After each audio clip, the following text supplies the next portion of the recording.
Hello guys, तो कैसे हैं आप सभी। आई होप सभी लोग अच्छे होंगे। तो आज के इस छोटे से लेक्चर में हम समझने वाले हैं कि मौलिक अधिकार तो हम सभी लोग पढ़ते हैं, है ना। सभी लोगों ने पॉलिटी में पढ़ा होगा मौलिक अधिकार, और ये भी आपको मालूम होगा कि हर एक एग्जाम में यहाँ से क्वेश्चन जरूर पुट अप होता है। ठीक है, एक ही क्वेश्चन आएगा, लेकिन 100% श्योर रहिए आप कि यहाँ से क्वेश्चन पूछा जाता है। और हम यहाँ पर आप लोगों ने बहुत सारे क्लासेस में देखा होगा कि आप लोगों ने आर्टिकल पढ़े होंगे, मौलिक अधिकार के आर्टिकल नंबर 12 से लेकर कहाँ तक 35 तक। ठीक है, तो इन सभी आर्टिकल्स के बारे में भी आपने कभी न कभी तो पढ़ा ही होगा, है ना। आप भी प्रेजेंट में आपको बिल्कुल एकदम रटा हुआ नहीं होगा, लेकिन आपने पढ़ा जरूर होगा। तो मौलिक अधिकार जब हम पढ़ना शुरू करते हैं तो उसकी कुछ ऐसी बेसिक बातें होती हैं जो कि हमें हर क्लास में पढ़ने को नहीं मिलती हैं, और यहीं से एग्जामिनर क्वेश्चन उठाते हैं और वहीं से आपसे एग्जाम में क्वेश्चन पूछा जाता है। ठीक है, तो कुछ ऐसे टॉपिक हैं, कुछ ऐसे पॉइंट हैं जो कि हमसे छूट जाता है, तो उसको हम समझने वाले हैं इस वाले लेक्चर के अंदर। तो वीडियो ज़्यादा लंबी ना करते हुए स्टार्ट करते हैं आज के लेक्चर को। देखिए, सबसे पहले यहाँ पर आपको दिख रहा होगा कि क्या लिखा हुआ है, मौलिक अधिकार। अब ये बात आई मौलिक अधिकार की, तो सबसे पहले हमें ये समझना है कि ये लिया कहाँ से गया था। सभी को मालूम है कि जो हमारा संविधान है वो अलग अलग देशों से, जिनके जो अलग अलग प्रोविजन थे उनसे लिया गया था, और इसमें सबसे महत्वपूर्ण योगदान किसका था, डॉक्टर भीमराव अंबेडकर जी का, जिनको कहा जाता है प्रारूप समिति का अध्यक्ष। ठीक है, तो ये भी आपसे क्वेश्चन पूछा गया है कि प्रारूप समिति के अध्यक्ष कौन थे, तो उनका नाम है भीमराव अंबेडकर जी। ठीक है, उनका नाम आप याद रखेंगे। सबसे पहली बात, तो मौलिक अधिकार कौन से देश से लिया गया हमारे संविधान में, इसको लिया गया अमेरिका से, यानी कि यूएसए से। ठीक है, दूसरा बात, कुल कितने मौलिक अधिकार हैं हमारे संविधान के अंदर, तो कुल टोटल 6 मौलिक अधिकार अभी प्रेजेंट में हैं। लेकिन जब शुरुआत में कॉन्स्टिट्यूशन हमारा डेवलप किया गया था, बनाया गया था, तो उस टाइम पर 7 मौलिक अधिकार थे। ठीक है, एक हटा दिया गया, जिसमें कौन सा था, संपत्ति का अधिकार। इसको मौलिक अधिकार से हटाकर अब कानून अधिकार के अंदर रखा गया है, और इसके लिए आर्टिकल नंबर कितना है, संपत्ति के अधिकार के लिए आर्टिकल नंबर 308। ठीक है, अब ये आ गया है किसमें, कानूनी अधिकार में। ठीक है, तो ये वाला क्वेश्चन भी आपसे पूछा जा चुका है कि जो संपत्ति का अधिकार है वो अब किस सूची के या फिर किस सब्जेक्ट के अंदर आता है, तो इसको आप याद रखेंगे, कानूनी अधिकार के अंदर आता है। ठीक है, अब उसके बाद क्या है, मौलिक अधिकार क्या है, जस्टिसएबल है।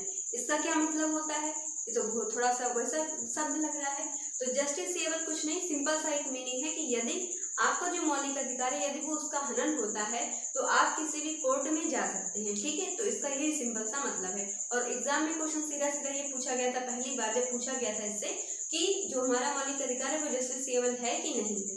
ठीक है, उसके बाद क्या लिखा है, नॉट एब्सोल्यूट, यानी इसका मतलब क्या है, नॉट एब्सोल्यूट का मतलब क्या होता है, इसमें आपको सीधे से ये बताया गया है नॉट एब्सोल्यूट के अंदर कि जो मौलिक अधिकार है वो आपके पास हमेशा के लिए नहीं रह सकता है। फॉर एग्जांपल, जैसे मान लीजिए कि भारत में इमरजेंसी लग जाती है या फिर स्टेट इमरजेंसी लग जाती है, आपसुपा कानून का नाम आप लोगों ने सुना होगा।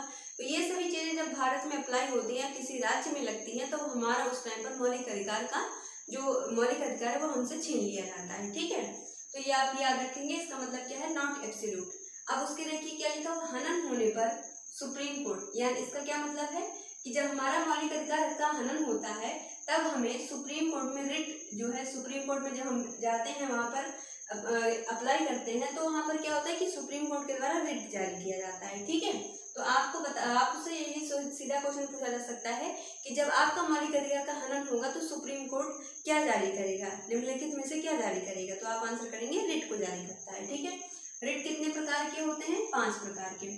अब उसके बाद देखिए, अब हम जो 6 आर्टिकल लिखे हुए हैं, जो 6 मौलिक अधिकार हैं उनके आर्टिकल देख लेते हैं। राइट टू इक्वालिटी 14 से 18 तक क्या आता है, फ्रीडम, राइट टू जो फ्रीडम है उसके किस में आता है, 19 से 22 तक के बीच में।